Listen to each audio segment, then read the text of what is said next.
إن هذا القرآن يهدي للتي هي أقوم ويبشر المؤمنين الذين يعملون الصالحات أن لهم أجرا كبيرا. Il a été dit au prophète Muhammad sallallahu alayhi wa sallam, décris-nous ton Seigneur ou Muhammad. Et Allah subhanahu wa ta'ala lui a révélé, Qul huwa Allahu ahad. Dis, il est lui Allah l'unique. Allahu samad. Il est lui as-samad. As-samad, c'est celui dont tout le monde dépend de lui et qui n'a besoin de personne, qui est distant de tout le monde. Alladhi lam yalid wa lam yulad. Il n'a ni engendré, et il n'a ni été engendré. Wa lam yakun lahu kufuwan ahad. Et rien ne lui est égal, rien n'est égal à lui. Dans cette sourate-là, cette sourate c'est le tiers du Coran. Le prophète sallallahu alayhi wa sallam a décrit cette sourate, cette toute petite sourate, il a dit c'est le tiers du Coran. Elle a le tiers des sens du Coran, car un tiers du Coran il est là pour t'enseigner qui est Allah, qui est ton Seigneur. Et dans cette sourate, on voit que Allah est unique. Unique. Unique en quoi? C'est le Seigneur unique. Il est unique dans le culte qu'on doit lui vouer. Personne n'a le droit d'être adoré en dehors. Personne ne mérite quelconque adoration qui s'appelle adoration. Tu n'as pas le droit de la vouer autre qu'Allah. Personne. Ni ange rapproché, ni prophète distingué. Personne. Tout ce qui s'appelle culte, il est exclusif pour le Seigneur des univers. Et il est unique dans la perfection. Personne n'est parfait si ce n'est Allah. Ensuite, dans cette même sourate, Allah vient te montrer qu'il est distant de toute créature. Que ce soit prophète ou ange, il n'a pas besoin de vous. C'est eux qui ont besoin de lui. Et qu'Allah n'a de lien avec personne. Il est au-dessus de toutes ces créatures, Jalla wa ala. Walam yakun lahu kufuwan ahad. Et il te montre que rien ne peut égaler Allah. Rien n'est semblable à lui. Rien. Toi, tu vois. Allah t'a donné une vue. C'est vrai ou pas? Tu vois. Par la grâce de ton Seigneur. Allah voit. Mais ta vue n'est pas pareille à celle d'Allah. Allah voit tout. Tu entends. Et Allah entend. Mais ton ouïe n'est pas pareil à celle d'Allah. Allah entend toutes choses. Il entend tout le monde en même temps. Et cela est facile pour lui. Tandis que toi, tu es une créature faible. Tu es une créature faible et manquante. Ton Seigneur a lui la perfection totale. Allah subhanahu wa ta'ala est le plus grand. Il est le grand par excellence, Jalla wa ala. C'est pour ça qu'il nous a été prescrit dans notre législation de rentrer dans la prière par le takbir. Allahu Akbar. Quand tu dis Allahu Akbar avec la langue et avec le cœur et que tu lèves tes mains, c'est comme si tu jettes le dunya, ce bas monde, derrière ton dos et que tu te diriges vers la largesse de l'au-delà et que tu médites sur la grandeur de celui devant qui tu es en train de te présenter, devant sa majesté, Jalla wa ala. Tu médites et qu'il n'y a plus rien qui existe en dehors de cela pour toi, en dehors de ton Seigneur à ce moment. C'est pour ça qu'il a été rapporté selon la mère des croyants, Aïcha, la femme du prophète sallallahu alayhi wa sallam, radiyallahu anha, qui dit, le prophète sallallahu alayhi wa sallam, comment il était dans sa maison? Il était au service de sa famille. Au service de sa famille. Il servait sa famille. Il les aidait. Si ce n'est quand entrait le temps de la prière, il se dirigeait vers son Seigneur. Il ne connaissait plus personne. C'est pour ça que l'être humain se doit de méditer sur ce takbir. Quand tu dis Allahu Akbar. Et viens maintenant, médite sur la grandeur d'Allah. Tu ne pourras jamais connaître la réalité de comment est Allah.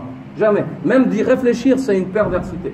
C'est pour ça qu'il nous a été interdit de méditer sur l'essence divine elle-même, mais il nous a été demandé de méditer sur les signes d'Allah. Ne vois-tu pas ce soleil immense qui plonge derrière les montagnes et par le plongeon duquel s'en va la journée pour arriver la nuit? Ne vois-tu pas ce soleil dont aujourd'hui les scientifiques nous décrivent une taille immense, immense? Qui c'est qui le domine? Ne vois-tu pas cette terre étendue devant toi, qui est ronde, mais à la base elle est plate pour toi partout? Tu marches, elle est plate, mais elle est ronde. Et tu tiens partout. Nulle part tu vois en lieu, hop, tu dis je vais tomber. Grâce à Allah, subhan al-Khaliq. Gloire à lui, le Créateur, il a créé les choses si parfaitement. Ne vois-tu pas ce décor blanc qui arrive le matin, puis s'en va à l'arrivée de la nuit, ce tableau qui change devant tes yeux tous les jours? Penses-tu qu'il change tout seul, qu'il se déplace tout seul? Si tu regardes le mur de ta maison qui est blanc et tout d'un coup il devient noir, tu vas t'exclamer, tu vas tomber de ton lit, tu vas devenir fou, tu vas dire qu'est-ce qui se passe? Chaque jour, le mur de l'horizon change de couleur devant tes yeux. Inna fi dhalika la ayatin liqaumin yaqilun. Il y a en cela des signes pour des gens qui réfléchissent, qui sont doués de raison. Il y a en cela des signes pour des gens qui méditent. Et viens maintenant à méditer sur certains hadiths du prophète sallallahu alayhi wa sallam. Le prophète sallallahu alayhi wa sallam te dit qu'il y a la terre et il y a 7 cieux superposés. Allah nous le dit dans le Coran. Venons à la description de la taille, de la dimension, d'une manière large de ces cieux-là qu'a fait le messager d'Allah sallallahu alayhi wa sallam. Il dit que Le premier cieux en comparaison avec celui qui vient, c'est comme si tu prends une bague et tu la jettes dans le désert. Et ainsi de suite, 7 cieux superposés comme ça. Les savants ont divergé où est-ce que s'arrête le premier cieux. Ils ont dit il s'arrête là où s'arrête le dernier des astres. Là où s'arrête le dernier des astres. Ça c'est le premier cieux. Et ce cieux-là, large, cet univers que tu connais aujourd'hui, large comme il est, tu le prends en comparaison avec celui qui vient après, il est insignifiant. Comme une bague, jette-la dans le désert. Venons sur un autre hadith du prophète sallallahu alayhi wa sallam, où il dit à ses compagnons, il m'a été permis ou demandé de vous informer au sujet d'un ange parmi les anges d'Allah, parmi ceux qui tiennent le arsh, le trône. Allah Azza wa Jal n'a pas besoin du trône, le trône a besoin d'Allah. Allah n'a pas besoin des anges, les anges ont besoin d'Allah. Et rien ne contient Allah subhanahu wa ta'ala. Si on commence maintenant à s'imaginer comment, c'est là qu'on va ouvrir les portes aux démons, ainsi qu'à la perversité. Parce que tu ne peux même pas t'imaginer une chose qui te dépasse de loin. Ça ne sert à rien, c'est inutile. Il n'y a que la foi ici. Mais le prophète sallallahu alayhi wa sallam vient et te décrit une chose précise ici là-dedans. Il te dit, cet ange-là, la distance qu'il y a entre le lobe de son oreille et son épaule, c'est une distance de 700 années. 700 années.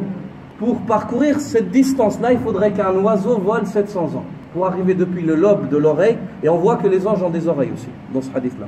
Est-ce qu'elles sont comme nos oreilles? Allahu alam comme elles sont. 700 ans, depuis là jusqu'à l'épaule. Imaginez-vous la grandeur de ce malak, de cet ange-là. Allahu Akbar, Allahu Akbar, Allahu Akbar. Allah est plus grand que toute chose.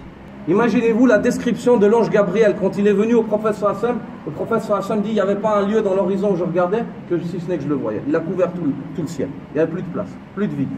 Sache mon frère que tu te prosternes devant le noble, devant le puissant, Al-Aziz, Al-Jabbar, Tabaraka wa Ta'ala. Et qu'il n'y a rien de meilleur comme religion que celle qui t'appelle à soumettre ton visage à Allah subhanahu wa ta'ala. Et Allah te dit, وَمَنْ أَحْسَنُ دِينًا مِمَّنْ أَسْلَمَ وَجْهَهُ لِلَّهِ. Et qui est meilleur en religion que celui qui soumet son visage à Allah?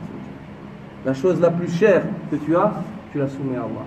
Et lorsque le compagnon Rib'i ibn Amir a été questionné par Rustum, ce dirigeant perse, lorsqu'il lui a dit, avec quoi est-ce qu'Allah vous a envoyé?